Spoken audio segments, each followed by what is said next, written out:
బంధమంటూ ఎరుగని బాటసారికి అనుబంధమై వచ్చింది ఒక దేవత.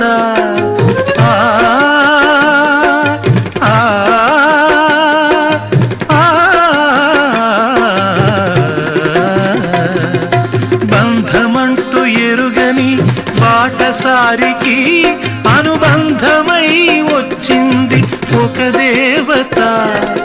ఇంత చోటులోనే అంత మనసు ఉంచి, ఇంత చోటులోనే అంత మనసు ఉంచి నా సొంతమే అయ్యింది ప్రియురాలిగా. ముద్దబంతి నవ్వులో మూగ బాసలు, మూసి ఉన్న రెప్పలపై ప్రేమ లేఖలు. ముద్దబంతి నవ్వులో మూగ బాసలు.